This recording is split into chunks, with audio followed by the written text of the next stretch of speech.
നമസ്കാരം.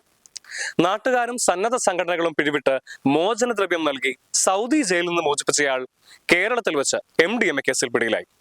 കണ്ണൂർ ഇരിട്ടിക്കടുത്ത് കരിക്കോട്ടക്കരി വലയങ്കോട് സ്വദേശിയായിട്ടുള്ള ഫിദാമൻസിലിൽ ഫസലുദ്ദീനാണ് ഇത്തരത്തിൽ സ്വന്തം കയ്യിലിരിപ്പ് കാരണം കേരള പോലീസിന്റെ പിടിയിലായത്. തന്റെ സഹോദരൻ നടത്തിക്കൊണ്ടിരുന്ന തട്ടുകടയുടെ മറവിൽ ഇയാൾ പ്രദേശത്ത് ലഹരി വിൽപ്പന നടത്തുകയായിരുന്നു എന്നുള്ളതാണ് പോലീസിൽ നിന്ന് ലഭ്യമാകുന്ന വിവരം. ജൂൺ മാസം 22-ാം തീയതി ഡാൻസാഫിനും ഇരിട്ടി പോലീസിനും ലഭിച്ച രഹസ്യ വിവരത്തിന്റെ അടിസ്ഥാനത്തിൽ നടത്തിയ വാഹന പരിശോധനയിൽ ആര്യ ട്രാവൽസിന്റെ ഉടമസ്ഥതയിലുള്ള വാഹനത്തിൽ നിന്ന് പടിയൂർ സ്വദേശിയായ ഡെന്നി എബ്രഹാമിനെ ലഹരി വസ്തുവുമായി പോലീസ് പിടികൂടുകയാണ്. തുടർന്ന് നടത്തിയ വിശദമായ പരിശോധനയിലാണ് ഡെന്നി എബ്രഹാമും ഫസലുദ്ദീനും തമ്മിലുള്ള ബന്ധം പോലീസിന് കണ്ടെത്താൻ വേണ്ടി സാധിച്ചത്.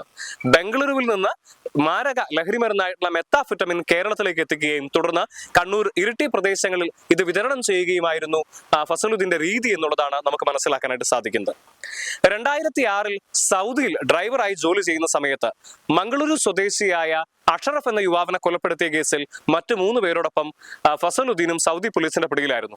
തുടർന്ന് 10 വർഷക്കാലത്തോളം ഇയാൾ സൗദി ജയിലിൽ തടവ് ശിക്ഷ അനുഭവിക്കേണ്ടിയും വന്നു. ഈ സമയത്ത് നാട്ടുകാരും ചില സന്നദ്ധ സംഘടനകളുമെല്ലാം ചേർന്ന് നാട്ടിൽ ഒരു സമിതി രൂപീകരിക്കുകയും തുടർന്ന് 80 ലക്ഷം രൂപയോളം പിരിച്ചെടുത്ത് അത് മോചനദ്രവ്യമായി നൽകിയാണ് ഫസലുദ്ദീനെ ജന്മനാട്ടിലെത്തിക്കുന്നത്. അതിനുശേഷവും ഫസലുദ്ദീൻ തന്റെ ലഹരി കച്ചവടവുമായി ബന്ധപ്പെട്ടുള്ള പ്രവർത്തനങ്ങൾ തുടരുകയായിരുന്നു എന്നുള്ളതാണ്. സൗദിയിലെ ജയിലിൽ നിന്ന് മോചിതനായി നാട്ടിലെത്തിയതിനു ശേഷം ഫസലുദ്ദീൻ 2023-ൽ ബംഗളൂരുവിലുള്ള തന്റെ സുഹൃത്തിന്റെ ചായക്കടയിൽ സഹായിയായി ജോലിയിൽ പ്രവേശിക്കുന്നു. ഏതാണ്ട് ഇതേ കാലത്ത് തന്നെയാണ് ഫസലുദ്ദീനെ 50 കിലോയോളം കഞ്ചാവ് വിൽപ്പന നടത്തിയെന്ന കേസിൽ ബംഗളൂരുവിലെ ഒളിമാവൂർ പോലീസ് അറസ്റ്റ് ചെയ്യുന്നത്. തുടർന്ന് ഏതാണ്ട് 3 വർഷക്കാലത്തോളം ഈ കേസിൽ ശിക്ഷിക്കപ്പെട്ട് അയാൾ ബംഗളൂരുവിലെ ജയിലിൽ കഴിയുകയുമുണ്ടായി. ഈ ഒരു സമയത്താണ് ബംഗളൂരുവിലെ ലഹരി കടത്ത സംഘങ്ങളുമായി ഫസലുദ്ദീൻ അടുത്ത ബന്ധം സ്ഥാപിക്കുന്നത്.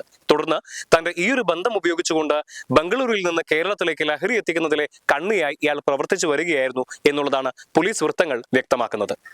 തന്റെ സഹോദരൻ നടത്തിയിരുന്ന തട്ടുകടയിൽ സഹായിയായി ജോലിയിൽ പ്രവേശിച്ച ഇയാൾ ആ തട്ടുകടയുടെ മറവിലായിരുന്നു ഇത്തരത്തിൽ ലഹരി വിൽപ്പന നടത്തിയിരുന്നത് എന്നുള്ളതാണ്. ഇരിട്ടിയിലും സമീപ പ്രദേശങ്ങളായിട്ടുള്ള മട്ടന്നൂർ, തളിപ്പറമ്പ് മുതലായ പ്രദേശങ്ങളിലുള്ള ഏജന്റുമാർക്ക് മാരക ലഹരിമരുന്നായിട്ടുള്ള മെത്താഫെറ്റമിൻ അടക്കമുള്ളവ എത്തിച്ചു കൊടുക്കുന്ന പ്രധാനപ്പെട്ട കണ്ണിയായിരുന്നു ഫസലുദ്ദീൻ.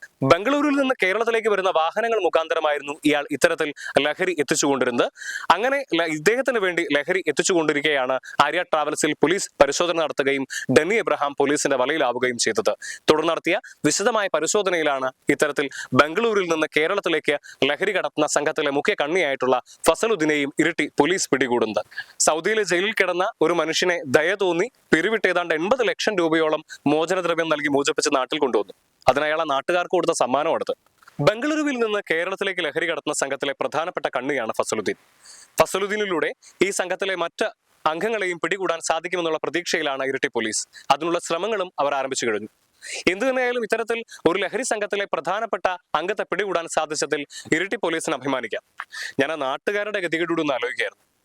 സൗദിയിൽ കൊലപാതക കേസിൽ ശിക്ഷിക്കപ്പെട്ട് 10 വർഷത്തോളം ജയിലിൽ കിടന്നൊരു മനുഷ്യനെ പിരിവിട്ട് മോചനദ്രവ്യം നൽകി നാട്ടിലേക്ക് തിരികെ കൊണ്ടുവരുന്നു. അതിനയാൾ ആ നാട്ടുകാർക്ക് നൽകിയ സമ്മാനം കണ്ടില്ലേ.